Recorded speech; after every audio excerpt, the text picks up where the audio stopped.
And I need to take these guys off. They've already got paint on them. I don't know if I just need a new one.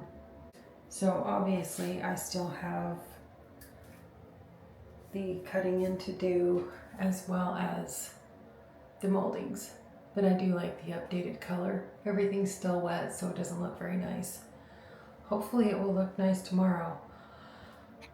Toilet is out, and I'm gonna paint that wall, and then the new toilet's gonna go in. The room looks so much bigger.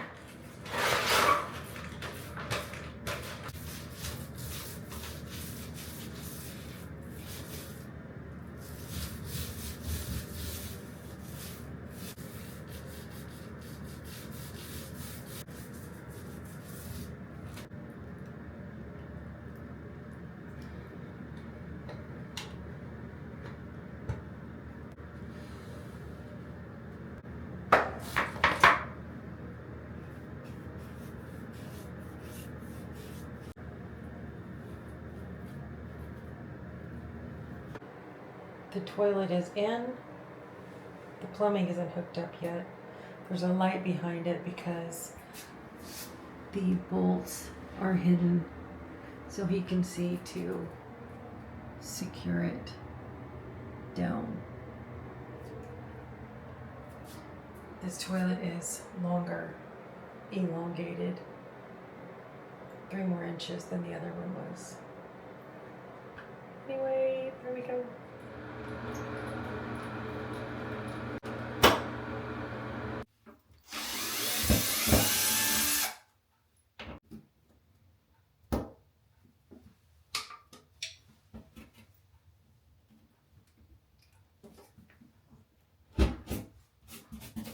We're gonna put a different style toilet paper holder up, one that you just slide the roll onto.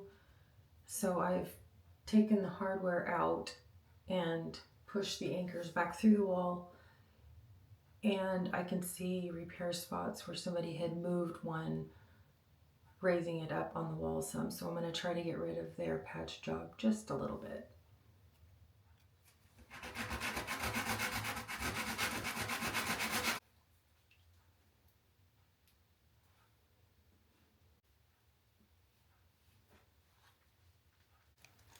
I'm trying using a wet plastic bag too.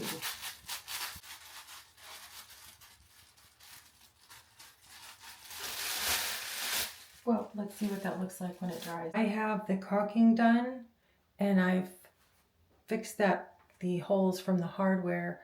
So that is, I think, pretty much dry. I'll show you in a second. So this is not perfect, but it is the best of my ability. We're gonna see what this looks like after I get it painted. Hopefully it's fairly smooth. So I've caulked around the baseboard, top and bottom. I did re-caulk around the back behind the toilet from last night. And I'm getting ready to get my paint out again. I'm just gonna go ahead and use this brush instead of getting a bigger one or the roller back out, because this is the largest area I have to paint with this color, and it'll loosen the brush up good for doing really close to the trim. It's been in the refrigerator, it's a little bit stiff. I am ready to take the big light around the walls and see what I've missed.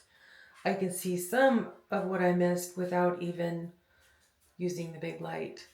But I'm going to do a quick scan around, and then I'm going to start the trim, and then after that's dried, I'm going to do another scan around. Okay, I've gone over all the walls, and I've gotten all of the places that were missing paint that I can see for this time around. However, I'm going to leave the paintbrushes in the refrigerator for a few days as I walk in and say, oh, there's a spot, because that's just the way it is for me. I have the darker color on the bottom, the lighter color on the white.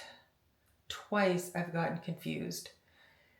So I put the darker, I was working on the bottom, already done the top, and I was like, oh, let me just paint that little spot. I took the dark paint, right on, and I was like, oh no. So I had to take that brush completely out, wipe it the best I could, get it in water, and I painted over it with light paint. And as I'm looking back up, I'm like, I wonder if I should just put one more coat back over that dark paint. With the dark paintbrush, I did it again. Let me show you. Right here. Second time. So I'm going to wait on it to dry and then paint it again light.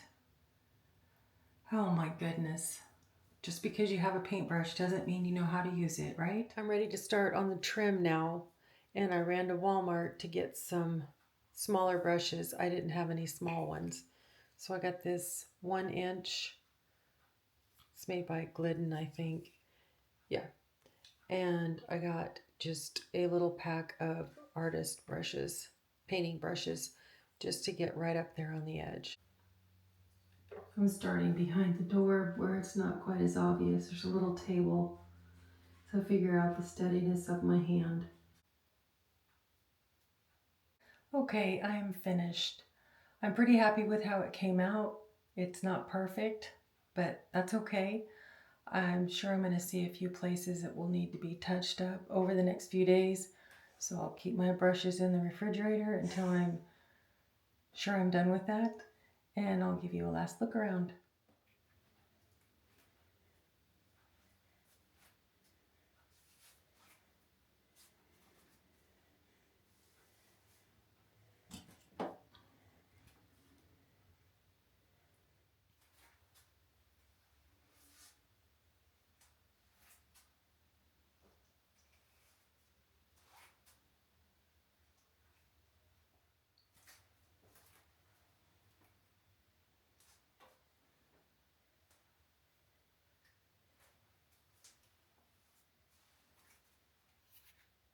There's my mess I need to clean up. Thanks for being here, and I look forward to next time. Bye.